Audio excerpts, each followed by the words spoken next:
Hey, everybody out there in Aries land. This is Maxine Taylor, America's first licensed astrologer since 1969. Whew, time flies. I have your forecast for the month of August here.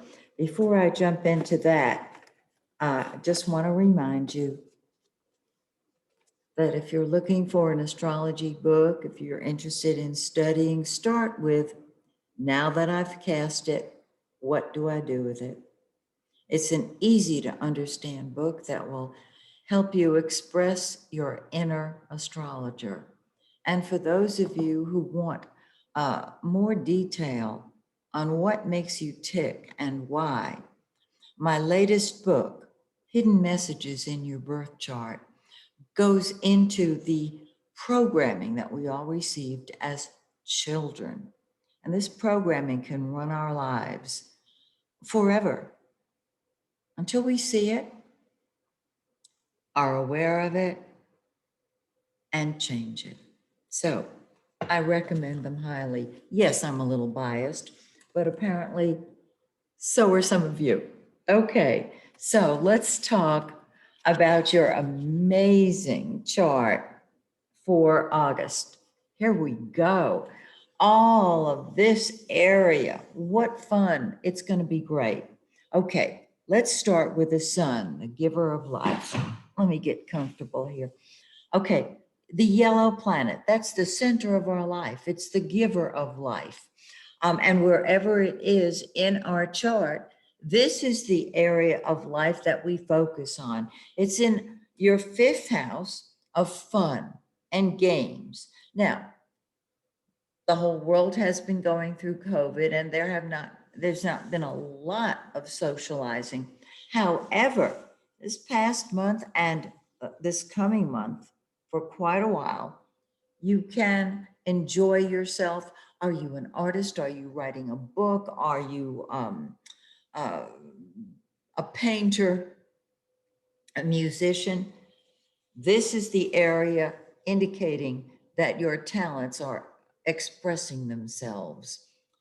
And my suggestion is with the sun in your fifth house, have fun while it's there, because on the 22nd, it moves into your sixth house. This is great for health and for job. The sun says focus on your work and be the leader, because the sun does lead, of course. It is the creator of life. Now, Mercury, the blue planet, this is the planet of communication, correspondence, transportation. It's what we think about and talk about. So you're thinking about fun. What do you consider to be fun? That's what you're thinking about. That's what you're talking about.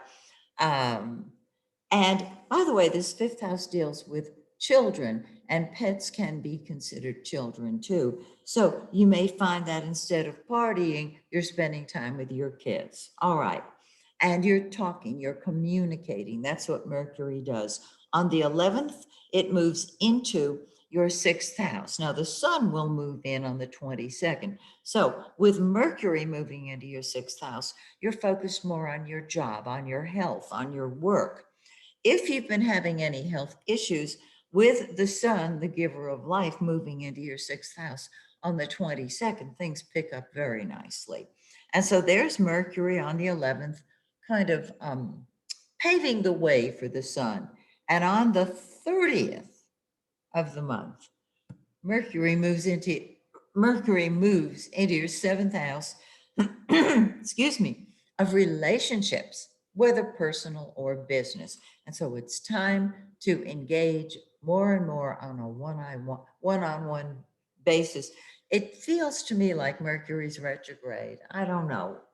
Anyhow, um, Mercury in the seventh house has you speaking to people one on one. This is terrific. If you're in sales, it's really good. Now, Venus, what we love, what is beautiful to us, has been and will remain in your sixth house of work, health, and service. And so, again, there's healing here. There is enjoyment of your job. And some of you might argue with me on that. But Venus is the lesser benefic. It opens the door for enjoyment wherever it is. On the 16th, it moves into your seventh house of relationships. And even though it's the solar house, that's the house it rules in the natural zodiac. So you can still get out there and meet people. Just because there is COVID alerts and variant alerts, there are ways to communicate online using Zoom, etc. And so this is a time when you'll be able to interact one-on-one. Now, Mars, the red planet, sits in your sixth house of work, health, and service all month. And this means wherever Mars is, that's what comes first to you. This is where you assert yourself. This is what you throw yourself into. And this is what you fight with and fight for. So it also deals with underlings, subordinates. And there can be a little issue there because the sun says, I am the leader. And Mars says, I want to do it my way. Come on, Aries, you know. Okay. Now, the new moon, when energy starts moving, is on the 8th in your fifth house of fun and games. It's in 16 Leo. Find 16 Leo in your birth chart and combine it with this wonderful I got a party placement for the new moon. The full moon is on August 22nd in the 29 degrees, 37 minutes of Aquarius, practically Pisces. And it's right here on the solar 12th cusp that says, yeah, I love my friends because it's in the 11th house, but it's on the 12th cusp. And you're saying, I need my solitude and privacy. Go away. I need time for me. So that is the short and sweet version of your fabulous August forecast. And so you can see that while you have seventh house activity, you also need your solitude and privacy. So keep that in mind. There's nothing wrong with doing it all. And so that's your forecast for August. I hope you've enjoyed it, and I hope you'll join me again next month when once again we take a look at your astrological forecast. Until then, may the stars shine brightly on you and yours. Bye for now.